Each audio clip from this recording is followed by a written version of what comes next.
Welcome to our channel. We are sincerely trying to choose interesting stories, so we would really like to see your subscription. I'm David, and I've shared 7 years of marriage with Emily. I once held the belief that our bond was unbreakable, but that perception crumbled under the weight of a series of unfolding events. The unraveling started when I suffered an injury at my workplace. As a construction manager, a mishap on the site resulted in a busted knee, and the doctor recommended a 6-week break for recovery. Thankfully, my job's insurance took care of the financial aspect, providing some relief.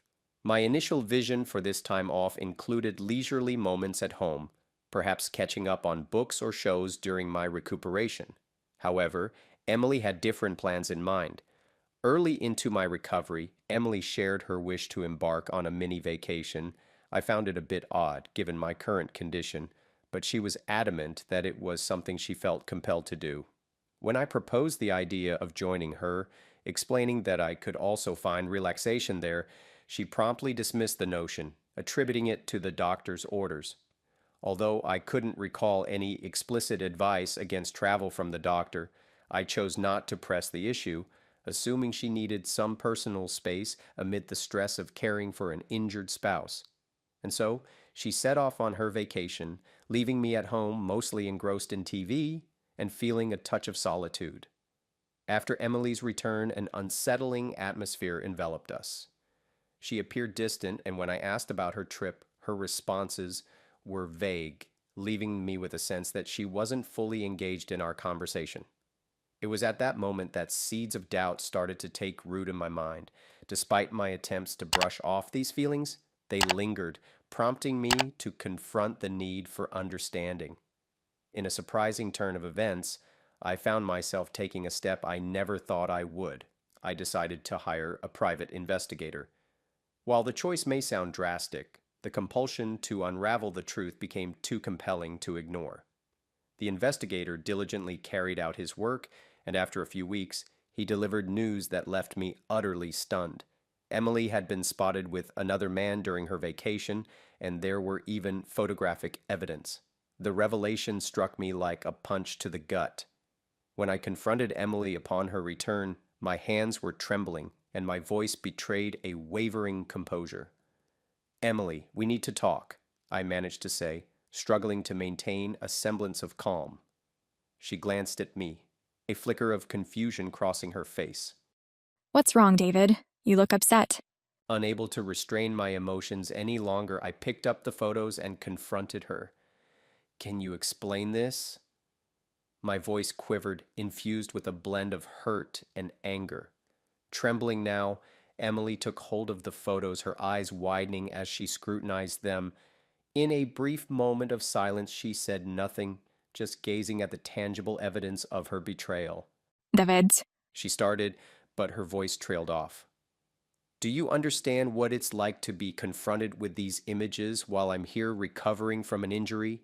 My voice escalated, the pain and betrayal transforming into anger. "I trusted you, Emily, and you were with someone else." She looked up, tears welling in her eyes. I made a mistake. I made a mistake, David. I was confused, lost. I never meant to hurt you. Now standing, my injured knee protesting, I asserted, "A mistake. Is that how you see this?" "You didn't just make a mistake, Emily. You made a choice, and now I'm making mine." Emily's face crumpled, and she reached out toward me. Please, David. Let's talk about this. We can fix it. I stepped back beyond her reach. "Fix it? How can we fix this? How can I ever trust you again?" she pleaded. David, I love you. I really do. I retorted, "I don't think you grasp what love means, Emily. Love isn't built on deceit and betrayal." Taking a deep breath, a sense of finality washed over me. "I want a divorce. I can't be with someone who doesn't respect the sanctity of our marriage." Emily's tears flowed freely, but I felt like my own had dried up long ago. David, please no. I asserted firmly. "Emily, it's over. You need to leave." Inside, I felt like I was shattering into a million pieces. She stood there for a moment, appearing as if she wanted to say more, but then with a final sob, she turned and walked out of the room. I heard the front door close quietly behind her. I sank back into the chair, the room suddenly feeling too vast, too hollow. It was the most challenging decision I'd ever faced, yet in that moment I recognized it as the only choice remaining. Reflecting on the past, I questioned if there were signs I overlooked, moments I failed to notice.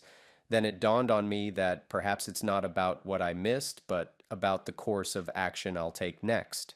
I'm still recuperating from both my injury and this profound betrayal, but I've gleaned that life has a way of throwing unexpected challenges, and sometimes all you can do is adjust your stance and keep moving forward. The future remains uncertain for me, but I'm navigating it one day at a time. To anyone reading this, be aware that life can indeed throw curveballs. At times, unforeseen events can pave the way for self discovery and, hopefully, a brighter future. Sharing my story has proven to be therapeutic, and I'm grateful for your attentive ear. Now, here's an update. Hello, once more, it's David. I never expected to share another update, but a lot has unfolded since my last post. I feel compelled to share because it's been an intense roller coaster of emotions. Around 2 a.m., I was jolted awake by persistent banging on the front door. Groggy and nursing a sore knee, I stumbled to the door, wondering who could be there at such an ungodly hour. Upon opening the door, I was confronted by Emily, her appearance disheveled, with red, swollen eyes indicating recent tears. She seemed like a mere shadow of the woman I once knew. David, please let me in. I need to talk to you. She sobbed, her voice filled with desperation. Anxious and frustrated, I asked her why she was there at 2 in the morning. I expressed my concern and frustration, but she pleaded. David, I have nowhere else to go. I've messed up everything, and I just need someone to talk to. Despite my racing heart, I blocked her path, insisting that she couldn't be there. Emily, you can't just show up like this. We're getting a divorce, remember? You made your decision. Persistently, she claimed she had made a mistake and still loved me, begging to talk. Filled with anger, I pulled away when she reached for my arm, questioning the authenticity of her love after what she had done. Resolute, I reminded her that she couldn't expect me to forget everything and play the comforting husband. When she tried to push past me again, I called the police. Please explain, Emily. Stop. I raised my voice, attempting to keep her at a distance. You can't just barge in here and disrupt my life again. What you did is not something that can be fixed with a late-night chat. Her sobs grew louder, and she slumped against the doorframe. Please, David, I have nowhere else to go. I'm sorry, so sorry. I felt a pang of sympathy, but stood my ground.